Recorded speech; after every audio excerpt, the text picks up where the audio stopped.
Uniphore launched in 2008 as a conversational AI company. Can you imagine that? 16 years ago, conversational AI. There wasn't much conversational AI happening then. So I think one is just, staying at it for a very long period of time, tremendous grit, amazing perseverance.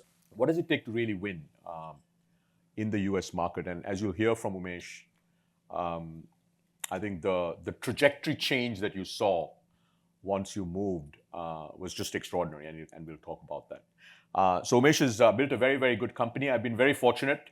But, it's also been great. This morning, when we started, I said, the rate limiting factor of any startup is the founder or the founders. How quickly do founders evolve? And I think personally, it's been incredible to see the evolution of Umesh and his co-founder, Ravi. I mean, these guys evolve very, very, very, very fast. And that's been really wonderful to see. Umesh, why don't you start by describing what is Uniphore today? And then I'm going to take you back to the early days. Uniphore today is a multimodal AI company. We're probably one of the largest enterprise AI companies in the world.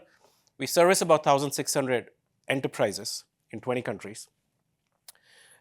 Within those companies, 750,000 active users. Those are employees of those companies that come in every day to do their job, whether it's contact center, sales, whatever they're doing. They use a copilot or a bot or some form of automation that Uniphore's provided. When Rajan talks about us as an enterprise AI company, we're a full stack provider. Everything that starts on top of a data lake, which comes in the form of converting data into knowledge, providing models as a service, and then creating several applications with those AI apps, whether they're copilots and things like that. Today, Uniphore does all of the above. We didn't start doing that 16 years ago, but today for some of the biggest enterprises in the world, that's what Uniphore does. Got it, great. 2008, you started the company. By 2014, you had $300,000 of ARR. Very fast. Very fast ramp. Please note, 6 years to get to $300,000 of ARR. And then you went from 300K to what, in 4 years, about 8 million. Mm-hmm. And then in the last 6 years, you've gone from 8 to 150 plus. That's right. Growing very fast. So let's now go back to the early days, like 2008. How did you guys get started on conversational AI? And then what happened in the first few years where you were, if I can call it, sort of wandering around the IIT Madras campus? Talk to us about the early days. Yeah, so look, coming into 2008, Ravi and I, my co-founder, we had spent 2 years wondering about trying to do another startup, which was in the mobile location-based space, and that hadn't gone anywhere. We were fresh undergrads, computer science, where peers of ours in 2006, 2007 aren't the same years as today. There was, no venture capital of scale. There was no, startup at scale. So we had taken the path that many weren't taking. Our peers in university hadn't taken that. We had spent 2 years getting nowhere. And so when it came to 2007, 2008, we decided to do one last attempt at entrepreneurship in that phase of life. And we said, if this doesn't work, we'll go back and do something else like our contemporaries are. And that's how we landed at IIT Madras. IIT Madras was one of the only known incubators at the time in the country. We met Professor Ashok Jhunjhunwala, who became our mentor. And we wanted to pick something that we knew still had 1 in 10 chance of succeeding. Well, we said, having spent 2 years trying to do the other business, let's pick an idea that we'll work on, which if it does succeed, it better make billions of people impacted, billions of dollars of impact, and so on and so forth. And so it wasn't conversational AI, it wasn't a technology that we fell in love with. The thesis was that 70% of India, which is about 700-800 million people, would not use the internet like all of us know how to use it, which was also the thesis that Google picked up later with its next billion project. And we said that's not because internet would not be accessible to people in smaller towns or villages in India. It'll be literacy, English language, and the browser being the interface. And so we said, okay, if we were to unlock this internet for 800 million people by just letting them talk to the internet in a language of their choosing and have the internet talk back, then guess what? That qualified to be that big billion impact idea. And so this was not a technology looking to solve a problem. This was we identified the problem, and then we said, now how do we do this? There was no Apple Siri when we were talking about this. There was no Google Assistant. The only known speech-to-text application was a company called Nuance, which is now owned by Microsoft. And that was the era in which we were wanting to do vernacular Indian language, NLP, speech-to-text, text-to-speech. Much later, our then mentor, Professor Junjunwala, said he played on the fact that we were truly ignorant and our ignorance was so bliss. We had no idea what we were signing up for. So to your point of what was happening in the first few years, it was a lot of painstaking, getting one language after another. It was keyword recognition. It wasn't as slick as the speech recognition as we know today. We think of conversational as, being this very accurate. You can say anything and it transcribes. Those weren't the days. To get one word recognized in Hindi or Tamil would take us like 3 months of training a vocabulary of those words. And so the way we started getting off the ground in terms of business is having proven the early prototypes. We started going to businesses in India, banks, hospitals, etc., and saying, look, there's a part of the population in India that is not using your app, that you don't have a bank branch or hospital to support them. Here's a new way to access a new type of customer base. Use voice, use speech. Wasn't conversation. Nobody was buying AI from us then, all right?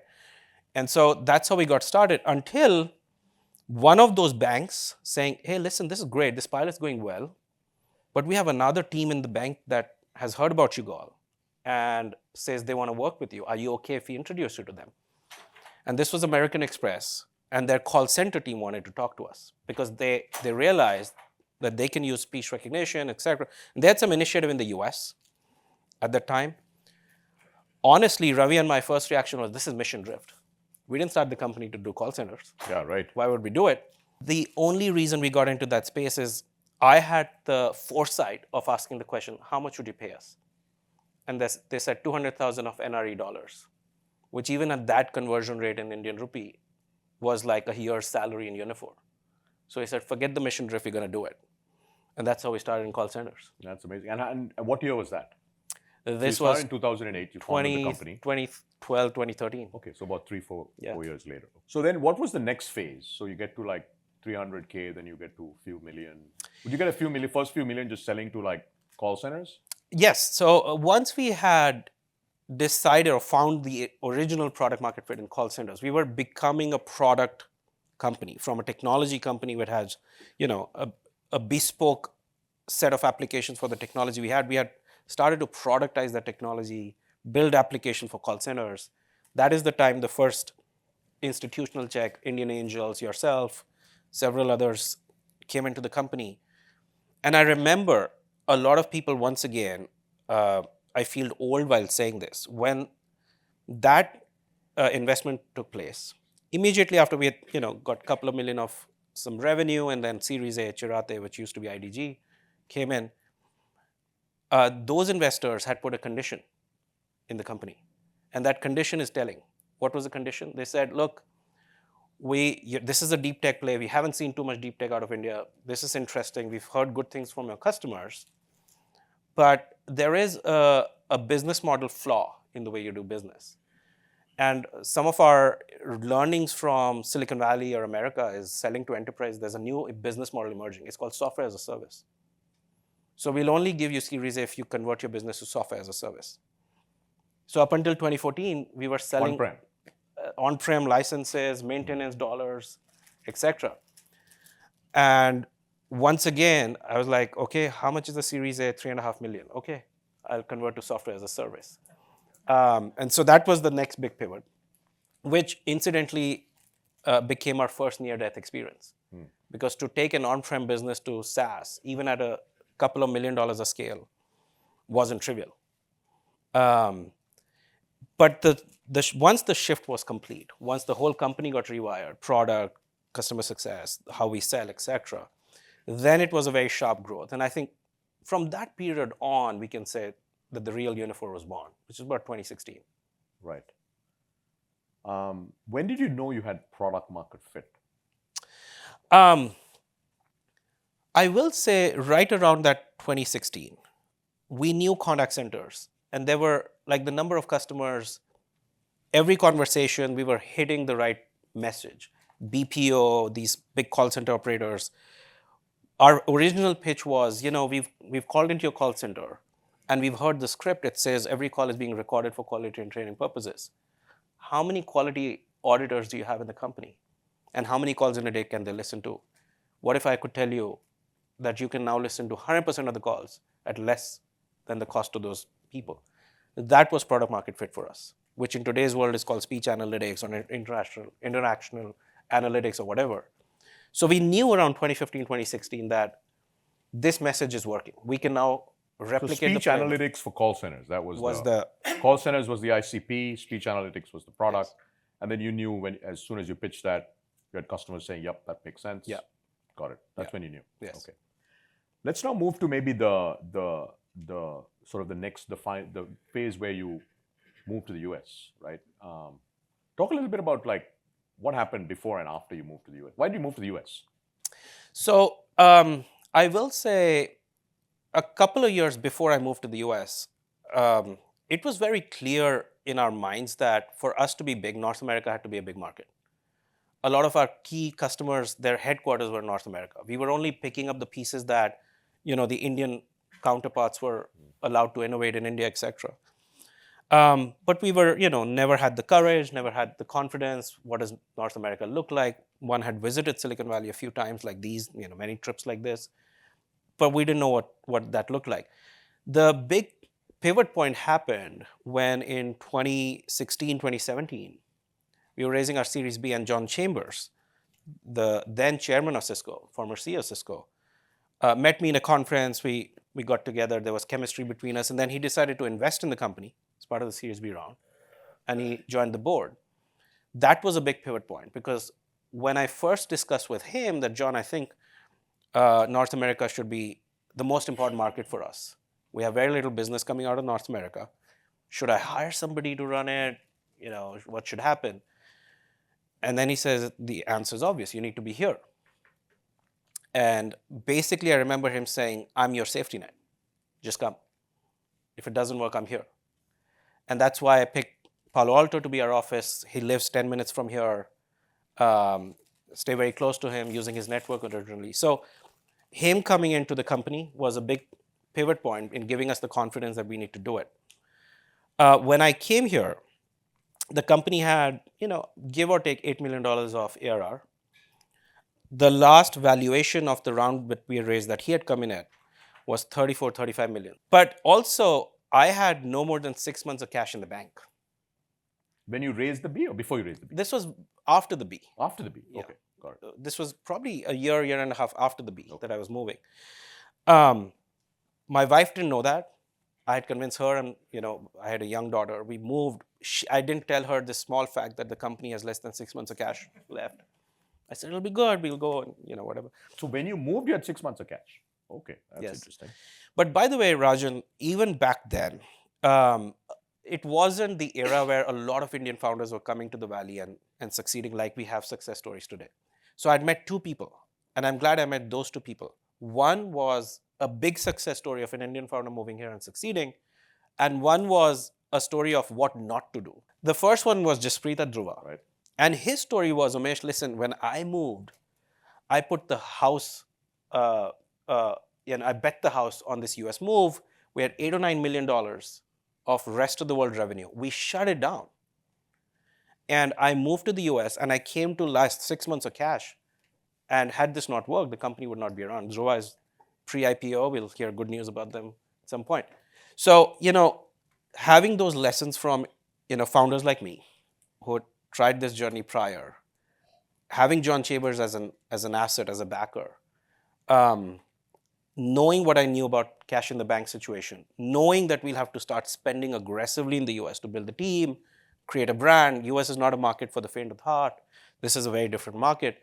I still took the plunge, and I'm glad I did. Got it. So now talk about like, so when you moved, you had 8 million. Today you're 150. It's been about 6 years. What really made the difference? So one, you moved. Like, what did that enable you to do? By the way, today, we were talking about this. Today we would recommend that founders move much earlier. right? 1 or 2 million of revenue. So as soon as they know there's some level of product market fit, it'd be good to. I want to get your thoughts on that later, but tell us like what happened in those first few years after you moved. What worked? What didn't work? So I will say for me, the first 6-8 months, I have very vivid memory of those because it was hard. I had landed here knowing I have to start raising money. But I was also very clear, now that I made the pivot, this is a point of no return. We are going to be a US company. So I wanted to raise money from Silicon Valley US investors. Okay? As a company coming out of India, no brand recognition in the US. At that point, no customers in the US. But I wanted to raise money in the US because I needed the brand value from US VCs. Simultaneously, I was the only employee in the US, so I was the only sales guy, I was the only SE, etc. And so I had to go acquire customers very quickly so that the VCs would give me credibility. And one of the attractions of US for me was the talent. The talent who would take this company forward, the talent who had in Silicon Valley already seen 6, 7, 8 generations of enterprise companies succeeding, etc. And so I was recruiting, I was selling, and I was raising money all at the same time. And I think by the first 6, 7 months in, we had raised our Series C, $50 million. March Capital had led it. Several others had joined. I had our first couple of very key hires. Our CMO is still, who joined me back then, she's still our CMO in the company. We had other executives who came in, who over time, went on to do other things. And just those 3 things happening, the talent coming in, a well-known VC backing us in the US, and big brand customers becoming, referenceable. So basically, moving here, super critical. Raising capital from a US VC gives you the brand, the networks, etc. And then third is building the team, right? And then enterprise selling is, you're absolutely right. Like you could have also gone and sold to mid-market, maybe you could have sold to SMB. Where did this whole, and you've been consistent with this, you've been so clear about your ICP. Well, where did that come from? Like, we're only going to sell to enterprise. Like, where did that come from, and why? I mean, was it hard to just stick with it? Because closing, multi-million-dollar deals is just not easy. 16 years is such a long time that every mistake that you guys can collectively think of, I probably made in this company. So while Rajan says I've been so true to my ICP, etc., there have been 3 times, not once, not twice, not 3 times in this history of 16 years, where I've tried to move away from my ICP. Oh, I didn't know that. We've been elephant hunters from the beginning. Our product market fit has always been enterprise. Where we've got insights about what the customer wants has been an enterprise. Our products are built for enterprise. Our sales motion is built for enterprise. 3 times, and all 3 times, a new CRO, a new RevOps leader, a new somebody comes in and says, Umesh, we need velocity. These sales cycles are too long. We need velocity. We need some run rate. And not once, not twice, 3 times I gave in. I said, you're right. This is too hard. It takes me 8 months to land $1 million deal. If you can land a $100K deal in 30 days, please do it. All 3 times, it has never happened. We've sold 100K deals. It's taken us 8 months. And it's taken us another 8 months to implement. Same as the enterprise. That's because our product market fit. Our product was never built for mid-market. CX, the first space that we were selling in. Now we sell many other things. Contact centers. Contact center, anyone who does contact center business, just take it from me right now. Mid-market is a mirage. Don't waste your time. What do you mean? There are 15 million contact center workers. 15 million in the US or globally? Globally. Okay. 60% of them are with BPOs. Okay. 85% of the 15 million workers are not working in a 100-seat contact center. They're working large contact centers? They're working large contact center. 1,000, 10,000, 50,000 seats. The largest BPO in the world has 700,000 seats out of 15 million. The second largest is Teleperformance, 500,000 seats. Why would you waste your important time, valuable time, chasing a 100K deal in a market where the ICP just makes sense? If your product market fit has occurred in contact center, it would have occurred at the large enterprise. So said another way, that's always been where we found success. And sales cycle similar. The cycle to convert ARR to revenue is similar. So our learning has been our ICP is large enterprise, and we are whale hunters, and we got to structure ourselves to do that. Got it. And what advice, I mean, I think probably a third of the room is selling to large enterprise. What advice? I mean, one is show up in person. It's human to human. You're an AI company, but humans sell to humans. What are some of the other pieces of advice you would give the founders in the room who are selling to enterprise? It takes time, 8 months. You got to put up with it. What are the I'll pieces say, of look, advice? the entire go-to-market motion for an enterprise is very different. And it took me a long time to accept this, because when you start reading the textbook on SaaS, there's so many people in the Valley, in India, who now understand SaaS like there's no tomorrow. Wall Street understands SaaS. Every analyst understands SaaS. But the vast majority of commonly available knowledge about SaaS metrics, KPIs, are generally built for mid-market or SMB type go-to-market motions. That a lot of that doesn't work in the enterprise. Well, what doesn't work? Give us some examples. Bring it to life. So think about demand gen. In an enterprise, who are you selling to? Usually it's a lot of top-down selling, right? Even if it's not a C-suite selling, it's a VP or below selling, because those are the people who have budgets, who have the ability to buy. And to approach them, they're not answering an inside sales call out of India. They're not on LinkedIn trying to look for a solution. They're not doing Google SEO type search. All right. So it starts with an A/B everything approach, account-based approach. So you start by being so, and Ankur was the one where back in the day, Capillary did this SaaS E initiative in India. And all of us for the first time were like, what is SaaS E? Why does SaaS need a suffix? Well, it does, because it's different. SaaS E is for enterprise? Enterprise. Oh, okay. They all. So you start with meeting your customer where they are, at events, at steak dinners, at golf events, etc. So you create opportunities to spend intimate time with your customers, because you need the ice breaking, you need the trust building, etc. while the sales process is on. Then you think about your sales teams, your AEs, etc. Where should they be based? Should they be based in low-cost locations where it's all remote selling? No, because you can't sell a large multi-million-dollar deal to a large enterprise without having met them in person, without having met several different players. You have to be multi-threaded. A big mistake that even within my team people make is they become single-threaded. Oh, I have a Fox, I have a champion. They promised me they're going to buy this quarter. Guess what happened? They never buy. Because you had not mapped the CFO, you had not mapped procurement, you had not mapped CIO. Your champion was like business user who said, I love your software. But in the enterprise, like selling to a triangle. You're selling to the CXO, simultaneously selling to the CIO and the CFO. A lot of traditional sellers actively avoid CFO and CIO in the process. Like, oh, they're going to slow me down. But guess what? If you do not map them, you cannot forecast the deal. So the type of sellers you need to have the muscle memory, need to have the instinct, need to want to get on a plane to go meet the customer every day. They should not be happy if they did not go get on a plane up until the Wednesday of the week, etc. And then customer success, same thing. So the entire go-to-market needs to be wired to go after this multi-million-dollar elephant if you've decided to be an enterprise company. Now, you still need metrics to track progress, for sure, but the velocity is very different from a mid-market play. The ACV is very different from a mid-market play. Your lifetime value, like CAC should never be even a topic of discussion if you're selling to enterprise. Because how much CAC can you spend to sell to an enterprise who gives you a lifetime value of $30 million? Oh, so you don't measure CAC? I mean, we do, but for the longest time, it's an irrelevant. Right. If I spend $200,000 attracting a customer who has a lifetime value of $10 million, it's a no-brainer. Got it. Okay, let's maybe just shift gears a bit. So talk a little bit about how you think about teams for stages. Talk a little bit about how you've thought about the team refresh.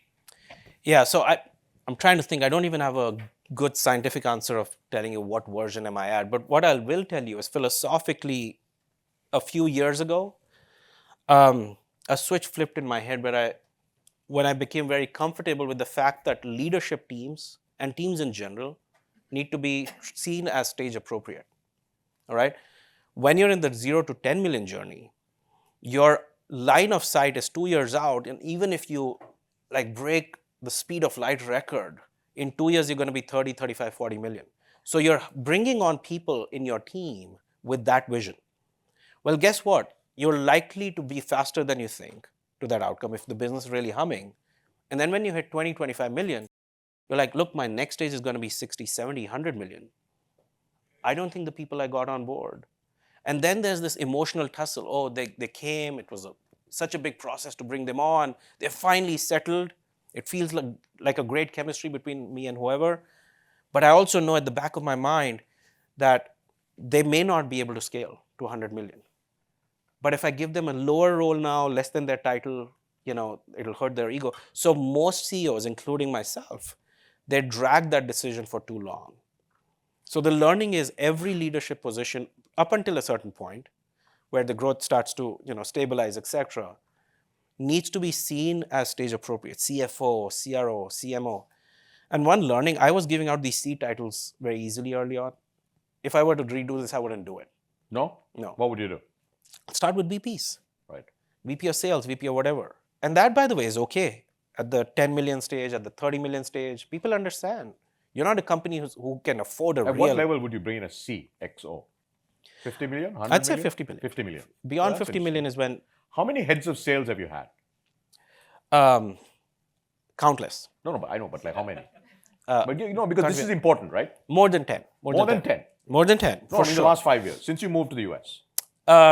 6 years, how many heads of I'd say sales? 5 to 10. So like you're churning a head of sales every year? That's So not good. here's my rule about heads of sales in the US. A lot of Indian founders come and meet me about, I'm trying to come to the US, I'm trying to set US GTM, what should I do?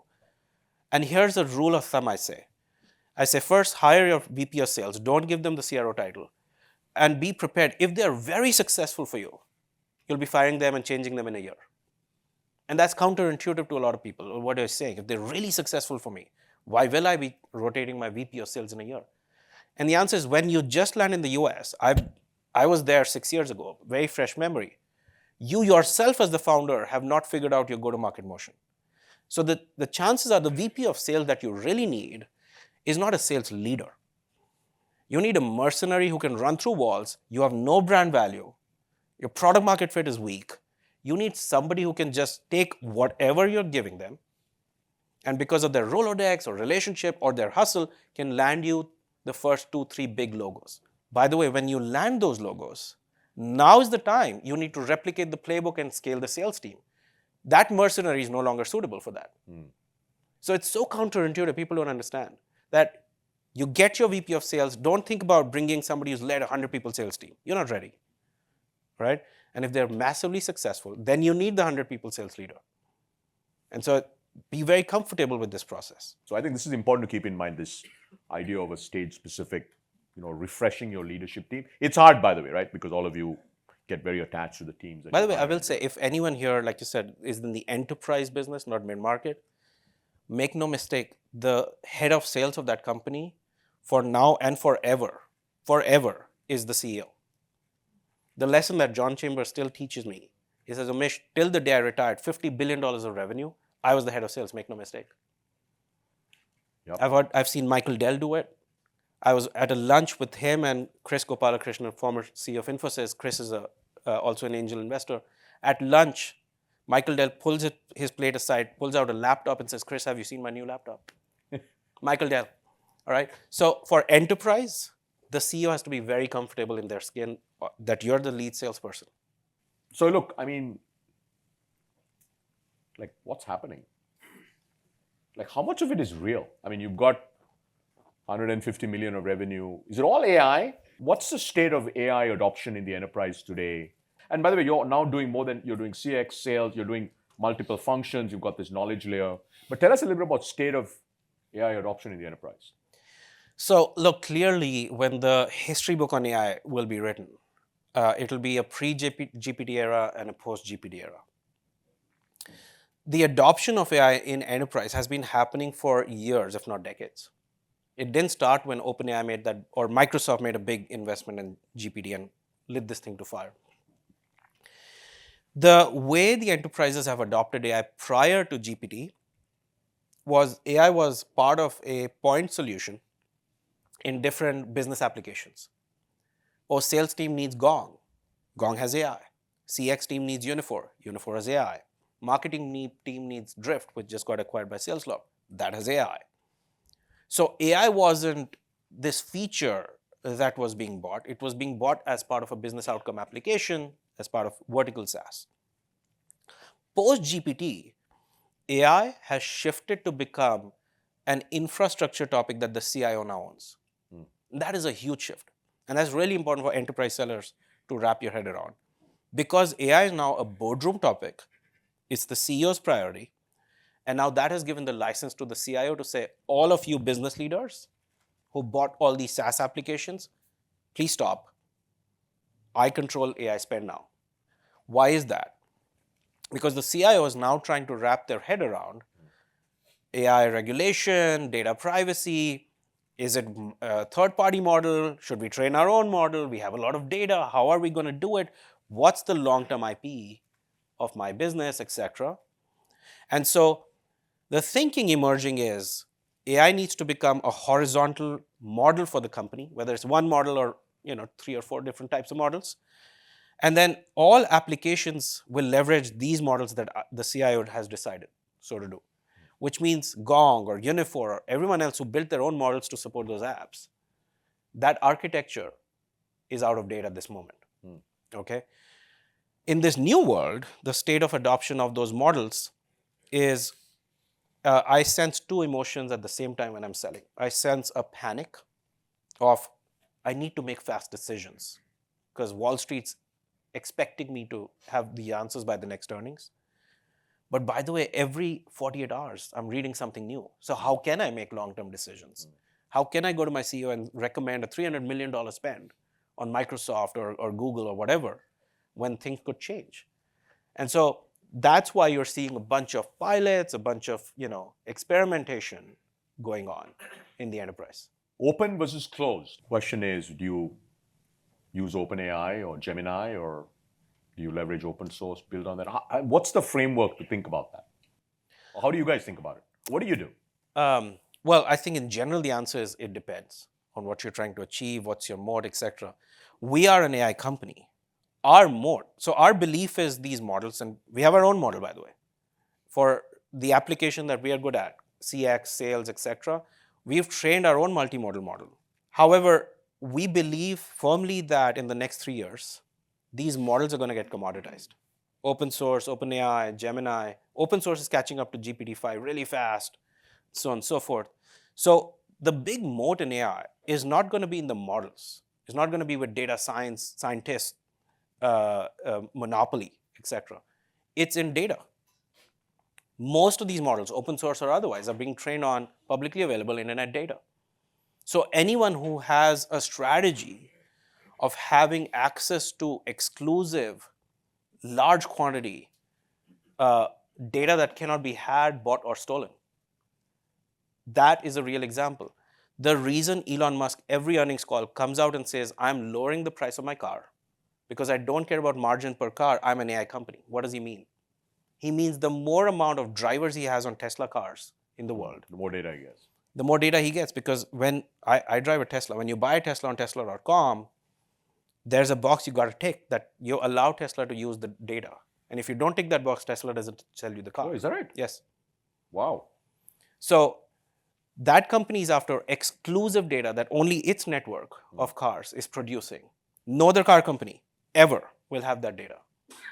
And Tesla has decided that's the big moat. So the real moat in AI is exclusive access. And you think to that, data. Whether it's functional applications like sales or marketing or CX or healthcare or retail or financial services, payments or fraud, that there's enough of a moat you can build on data as an AI company? 100%. 100%. Not only on that data, but because, look, once again, a misconception in the enterprise is Gen AI is the silver bullet that's going to replace everything we use. No. Gen AI, to the contrary, has to work with the current legacy IT stack. So the data of the domain, the data of that industry that you're serving, plus how Gen AI is being implemented with the current legacy IT stack, all those are unique data moats that a general purpose GPT-4, Gemini, out of the box, they're not coming trained for those situations. Those are being sold with SIs like Accenture coming in and saying, I'll now fine-tune this model for an insurer with their IT stack. And that's like an 18-month project, which is why the pace of adoption in enterprise is low. Yeah. So anyone who can still SaaSify that and say for insurance, for this application, I have a data moat, and therefore the model I produce, whether I use open source or my own, that doesn't matter. I shrink the time to value. I shrink the time you need from implementing an AI and going to an earnings meeting and say, I have business outcomes. Anyone who can do that right now will still have a moat. Got it. Okay, cool. Let's open it up. How do you get to know all the CIOs? Like I also sell to the CIOs, so how do you really Yeah, get to know? how have you gotten to know every CIO in the country? That's an interesting question. And then the second question is like, given that I'm not from this country also, but I've lived here for a long, long time, but like sort of just the sales motion of being an engineer from background and from India, how do you overcome those challenges? Look, as a stereotypical Indian computer science engineer, I was an introvert. I am an introvert, okay? But at some point, it was very clear to me by mentorship, by training, by exposure, that relationships, 50% of my sales happen because of relationship, 50%. So 75 million out of 150 million. Really? Yes. And when you recognize that superpower, when you recognize that that's important to you, then as founders, we learn to hustle to get and be resourceful to whatever you're trying to solve. So when you decide having those relationships is important. When I landed here, I was pulling on straws. I was going to IIT alumni foundation people and saying, who do you know? I was going to John Chambers and saying, who do you know? And then whoever they were introducing me, I was saying, who do you know? That's how you start. Today, of course, you have a team, you have sellers, people Rolodex, you have investors, you've attended enough conferences, you've been on stages enough. You start investing in your own PR at some point to show up at the right conference, keynote speeches. All those are not tools to boost your ego. They're tools to show up where the target individual that you're trying to get to is paying attention to you. And you get very deliberate about it. And by the way, when you get their audience, then you got to be, you have to give something to them so that they come back for the next meeting. You have to add value. You have to say, how can I help? You have to have a listening ear, or what's your key problem? And then you can say, listen, I have some ways of helping you. May not be ready to sell my product yet, but hey, if you want to talk to John Chambers, I can make that happen. I was bartering whoever. If you want to meet Rajan Anandan, I can make that happen. And then I'll call Rajan and say, please do me a favor. So you invest the time and you be deliberate about building a network of CIOs. And then at some point, when you start selling, there's referenceability, then people talk to each other. We are co-founder of Dozer, which is a enterprise product for basically simplifying data movement and data access, real-time data movement and data access. So you mentioned one of the first deal you landed was through entity data. So do you feel for a company that is just starting out and they start in the enterprise motion, partnerships could be a good way to start? Once again, I'm going to say it depends. But in your case, are you enterprise? Are you mid-market? What's your Enterprise. Sometimes you build CIO relationships by being through just shit with them. Tough times, you show up, you stabilize, and that's relationships come out stronger the other side. But for enterprise, for early stage, it's a myth that should I do partnership? Should I go direct? There's no strategic answer here. You meet whoever is willing to meet you. That's enterprise. If the CEO of a partner will meet you, go sit with them. If a CEO of an enterprise will meet you, go sit with them. At early stage in enterprise, you're not building a playbook that will get repeatable this way. You're building relationships and network to the point that he said. You do it however you get it. Right. And another question I have, I guess you have encountered as well. Selling to enterprise, sometimes enterprises, many times they have, a lot of customization requirements. It's very hard to replicate the exact same product in multiple enterprise. How do you cope with that in the beginning? Just the way you cope with that when you're much bigger also. First of all, if enterprise is your ICP, they are not buying software off the shelf. No enterprise ever did. If they did, you're being bought in a division of a department, not at the enterprise level, and you might strike a $500,000 deal, but you'll be churned out in a year. Because somebody who bought you does not have the authority. The people who have the authority to buy enterprise-wide need custom. You take that into account into your product design itself. Extensibility is such a big moat that you can give yourself in the product, knowing that customization will be in every customer that you sell. The bigger the deal, the bigger the customization. Professional services is a good word in enterprise. Say more about that. But you charge for it, right? We, of course. Okay. Because enterprise is custom, because they need white glove. But you charge for it. Yes. Now, in the early years, we also subsidized it. Okay. You're going to do it. But as soon as possible, just feel very confident to charge for it. Customer will be willing to pay for it. As the scale comes in, who are the largest enterprise SaaS companies in the world? Salesforce, ServiceNow, Oracle. Not only do they have large PS, they also then have... PS is professional services, right? They also then, on top of PS, have consulting. They do transformation. They compete with Accenture for their own projects, all right? And that's not a wrong design. That's just right for the enterprise. That's what your customer wants you to do. And if you've chosen enterprise as your ICP, you service them the way they want to be serviced. Be very clear on your ICP. I've made all those mistakes. Whoever will listen to me, I've been the guy who will show up. But if it's not an enterprise, don't waste your time. Because you'll end up burning more cash behind an account like us if you're built for enterprise, because we don't have the LTV to give you.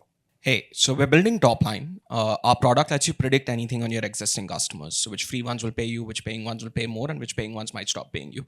We sell into large SMB, early mid-market companies. That's kind of the ICP that we go after. As you were selling to enterprises in the US, how did you get even the gumption to figure out what you will charge them? So how did you figure out where should you start the pricing, and how did you climb your ACVs over time? Yeah. So first, you didn't ask me this, but the obvious thing is if SMB and mid-market is your ICP, for the longest time, don't even sell to enterprise. So the reverse advice to... I'm not trying to sell to enterprise. Very good. Pricing itself is a whole different universe. Product marketing needs to have the muscle. So you do pricing, or let me give you highlights. You do pricing by competitive information. You obviously take your cost into account. You usually are in a category where something similar exists, if not exactly the same, and you have pricing information through that. And then if you're really slick about it, you think about an ROI that your software is delivering. And you come up with... So pricing itself is a big art, and it's a lever that can increase or decrease your sales velocity. So pricing is a very important subject.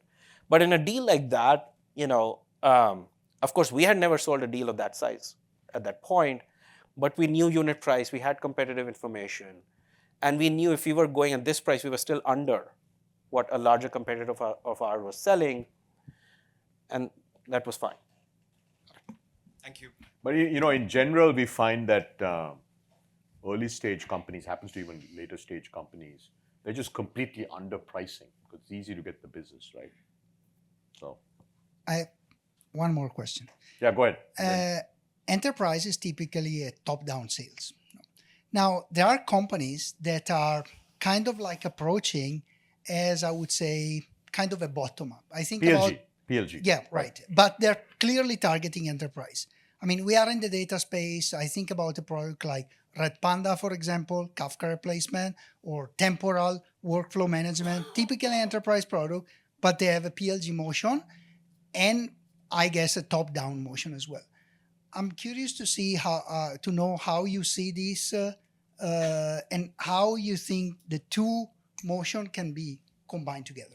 So in developer tools, in data tools, etc., PLG bottoms up works, but that might be the only isolated part of the enterprise. In no other part will PLG work, and even if it works, someday the diktat won't come from the top. There is a tool in the enterprise that if you're a startup selling to enterprise, you should be very, very off. And it's called an ELA. What is an ELA? Superheroes like Rajan at Microsoft and Google come in and sell this enterprise licensing agreement. Okay? This is an all-you-can-eat buffet. Tens of millions of dollars get committed with a quarterly penalty if the enterprise does not consume that ELA by a hyperscaler. And there comes a day where the CIO starts to call all the business owners, CRO, CMO, say, how much money are you spending on those SaaS tools, by the way? What if I tell you that doesn't come out of your budget anymore? Because the CIO is under pressure to consume the ELA from the hyperscaler. The hyperscaler, you can say, may not have a competing product to you, but the hyperscaler has an app store, which is being thrown in as a tool to consume the ELA. And that's why in an enterprise, it's not enough to win a division of a department of the enterprise. I come back to it's a top-down sale. Developer tools and data might be the only exception, which historically has worked, where because so many developers start to use a certain technology, the CIO or CTO never come down hard on them and say, replace everything. But everywhere else, I cannot imagine a salesperson, a CX person deciding to use their own software someday. And they won't be allowed to, right? They won't be allowed to. And especially now with AI InfoSec, products. data security, all that will come in. What is the forcing function to close the deal? Is it just timing, you stay in touch and you get sucked in at the right time, or is there a forcing function to accelerate that pace? So at our upcoming sales kickoff, there's this book, by the way, that came out in 2023 when a lot of enterprise companies were missing their quarters. It's called The Jolt Effect. Very nice book. The Jolt Effect. The Jolt Effect. Okay. And basically the crux of the book is the biggest threat to a seller is not competition, is not whatever, it's indecision. The customer is just not ready to make a decision. Your end of quarter means nothing to the customer. So there are lots of things that you create to create compelling events on the customer side. If nothing else works, you create FUD, fear, uncertainty, and doubt. So if you don't do this, you'll be fired. If you don't do this, your competitor is going to work with me. You do all of the above, but the biggest thing you're up against as a seller is indecision, and it's a human emotion. The best thing you can do, but it's also the hardest, is find a compelling event on the customer side. They have a budget event, they have to deliver certain outcome by certain date. If it's a partner, their end customer is asking for your product now and they can't say no, etc. But those are very hard to achieve. So at the last 48 hours of the quarter, it comes down to your sales force. And that's how you get the customer to sign. But I think the only thing I'd add is for early stage companies, that sucking sound is really important, right? Because as an early stage company, every customer will entertain all of you. You're all very smart. You've got pretty good storytellers. You've got some interesting product. But the real question is there a real need you're trying to solve, right? If there's no real need, they'll just keep talking to you because they like meeting you. So I think you have to just be very careful. Okay, let's. I'm just going to ask one last question. We'll wrap up. If there are other questions, can they reach out to you and then maybe 100%. Okay, awesome. So it's been 16 years. How many near-death moments have you had? The company, not you. I would say 6 or 7 times, legitimately. So give us one or two. Give us 2. Bring it to life. So 2 key ones. One I mentioned when we converted to SaaS, Series A happened, 3.5 million. I don't remember exact amount. Investors, we were approaching 3 million of ARR. So when somebody said, hey, convert to SaaS as a condition of the round, I said that makes my life as a seller even easier. Instead of selling a 200,000, 1 crore deal, I'm selling EMI. Of course I'll do it. And what I didn't realize is it's not an EMI, it's a whole rewiring of the company. It's how we structured, the type of people. So that was a near-death experience. Now, it went down like this, but when it worked, it came up like this. So that was 2016. Yeah, that's pretty I good. will take that all day long. Yeah. The second one was, this US move. It's all glamorous now and all that, and John Chambers, but I came with 6 months of cash. And I was recruiting expensive C-suite, VP, this, that, and the other, without mentioning this to anybody. And had the round not closed, had my customer not happened, given me the credibility, had the investor not moved in, another near-death experience. So am I used to living on the edge? You can say that, which is why in my personal life I never take risks, because I get all my thrills at Uniphore. There you go. Okay, awesome. So tell us a little bit about, where does the confidence come from? How do you gear the machine to land the plane? Getting forecasting accuracy down right is one of the hardest things. And by the way, the most important things before you go public, predictability is the most important thing. It's not scale, it's not whatever people think. You need to be of a certain size to go public. No, the minute you're predictable, you can go public. It can be small company, large company. There's a lot that goes in pipeline, demand, conversion metrics, size of deals, ACVs. You're playing with all sales capacity. At some point, it becomes a mathematical equation for the CFO, not the CRO. When you know it's working, you start to play on sales capacity because you've got the art down to my reps are getting productive in so much time. It's predictable. So I'm going to add before the first day of the financial year. So in Q4, there's a big ramp of hiring of salespeople. Sales, demand gen, marketing, etc. You start to build that process. But at the end of the day, as somebody who's very involved in the sales process, my CFOs, the CRO, they do all of that. I focus on deals. I focus on what are those 330 million opportunities that if my sales team does have a soft landing, then how do I come in and build that cushion? And so getting predictable forecasting for a year out is a very hard thing to do. But I think given where we are, we're living the dream. AI is the one subject that there's no dearth of spending right now. Okay, with that, thank you. It's great to have you. Congratulations on all the success. Also, thank you for being very transparent. I think hopefully you all took away, hopefully 1, 2, 3, 4, 5 things for all of you. But Umesh, we wish you all the very best and the Thank you. Uniphore team. Let's give him a round of applause. Thank you.